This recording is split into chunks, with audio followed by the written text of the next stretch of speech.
Hola, este día hablaremos sobre la colonia y la fundación de las ciudades. Estudios sociales. Hace poco hablábamos sobre el descubrimiento y la conquista. Cuando acaba el proceso de la conquista, da inicio el proceso de la colonización. ¿Qué es la colonización? Dice que es cuando un conjunto de personas de un territorio alejado de su pueblo, país o región de origen, en este caso los españoles, vienen con la intención de poblar y explotar las riquezas del país conquistado. Ellos vinieron a conquistar América y ahora querían colonizarlo. Dice que los españoles se dedicaron a organizar los territorios conquistados. Ya los tenían, ya habían vencido a los indígenas, ahora querían pues organizar todo lo que iba a ser de ellos. Dice acá, dominando en la economía, la sociedad y la política de la población indígena. En todas sus áreas ellos querían dominar, controlar. Vamos ahora a la página 146 de nuestro libro y encontramos el tema. En el activo nos hace dos preguntas sobre la imagen que observas acá. Dice, responde en equipo. ¿A cuál edificación pertenece la imagen? A simple vista vemos que es una iglesia. Y ya hemos hablado de esta iglesia, es la iglesia de Panchimalco.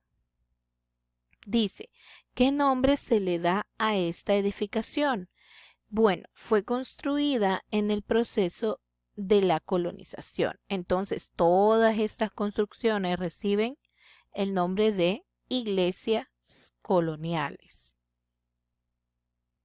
Leamos el comprendo. Dice en nuestro libro, al finalizar el proceso de conquista, se inició la colonización, que duró aproximadamente 300 años, entre el año de 1525 y 1821. Vamos a subrayar eso porque es muy importante. 300 años. Fue un proceso largo y pues se extendió aproximadamente 300 años. Durante esta época, los españoles organizaron los territorios conquistados para garantizar el dominio económico, social y político sobre la población nativa e incluso querían dominar hasta en su religión, que era el catolicismo.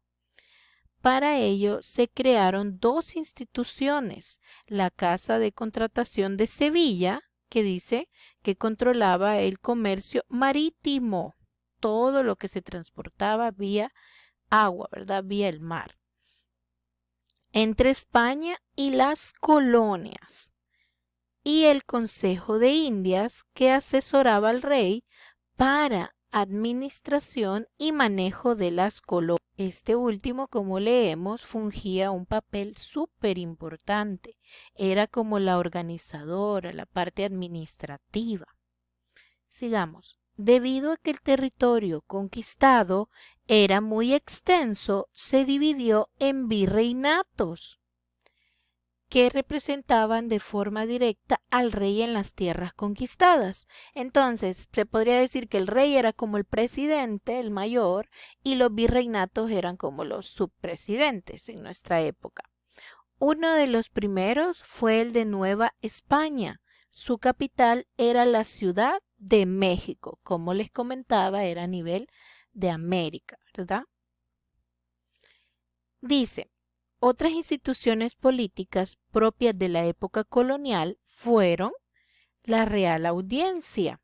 ¿Qué era la Real Audiencia? Dice que era la encargada de vigilar el cumplimiento de las leyes, el orden y la aplicación de la justicia. Se dividían en gobernaciones. Entonces ellos eran los encargados de velar que se cumplieran las propias leyes que ellos habían impuesto en el territorio conquistado. De mantener el orden se quiere decir que le daban prioridad a su pueblo, ¿verdad? Español. no necesariamente a los indígenas. El corregimiento se encargaba de la recaudación de impuestos. Aparte de que habían robado las tierras de los indígenas, les cobraban impuestos por vivir ahí en su tierra. Y las capitanías generales. Estas funcionaban en las regiones que requerían mayor presencia militar. También se llamó así al territorio donde el capitán general ejercía su poder. Este era el presidente de la Real Audiencia, que eran los encargados como de mantener el orden. Entonces, ese era el capitán general, el presidente. En 1524 se creó la Capitanía General de Guatemala. Su primer capitán general fue el adelantado don Pedro de Alvarado, y acá tenemos una representación de él, de don Pedro de Alvarado. También se tenía el ayuntamiento o cabildo. Dice que eran los encargados de velar por los intereses de los habitantes de las ciudades.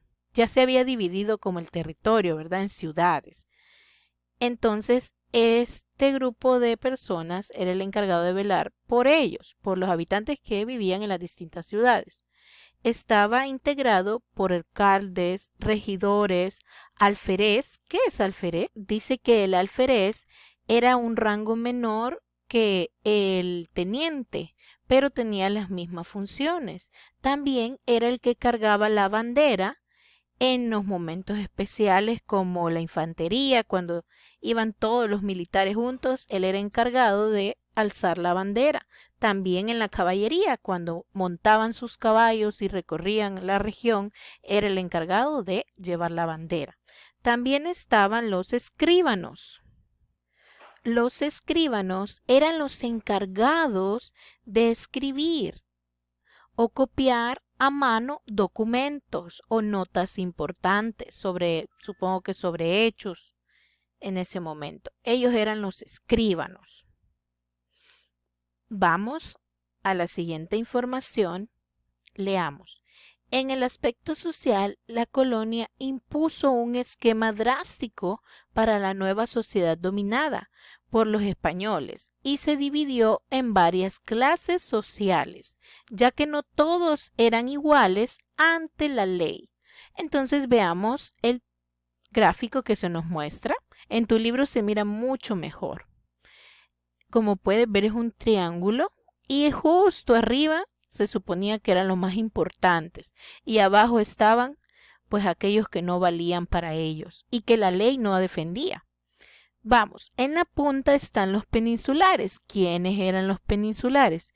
Eran españoles nacidos en Europa, propio de su país. Ellos eran los peninsulares, la alta sociedad. Luego están los criollos. ¿Quiénes son los criollos? Eran españoles nacidos en América. Los españoles vinieron al territorio y tuvieron sus hijos acá.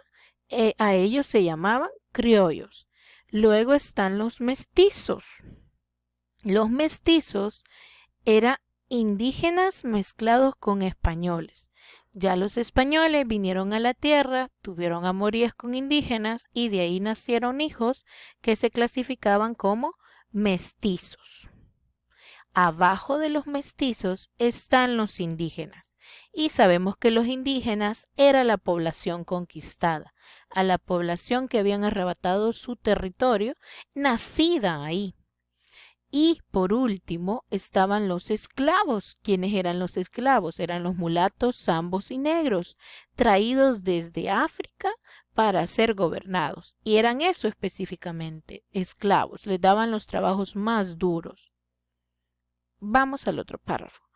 Los cargos políticos y religiosos solo podían ser ocupados por los peninsulares, los españoles directos de Europa.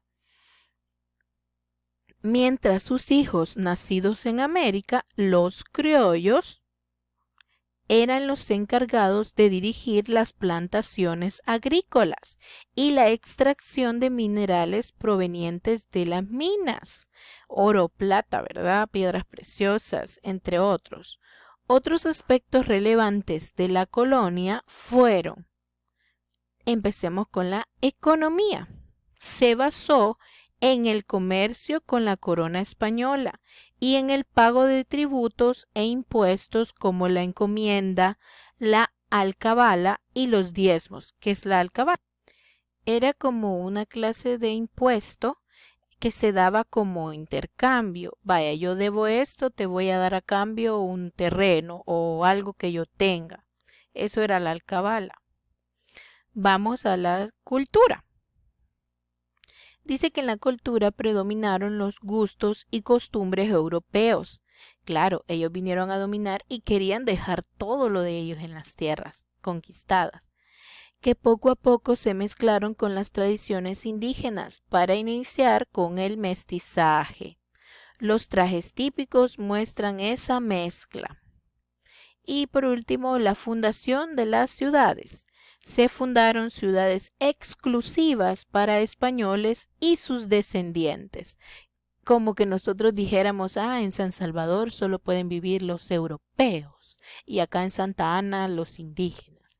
Algo así era las ciudades. Se apartaban ellos con su misma sociedad y dejaban a los indígenas y a otros fuera de eso. Eran exclusivas.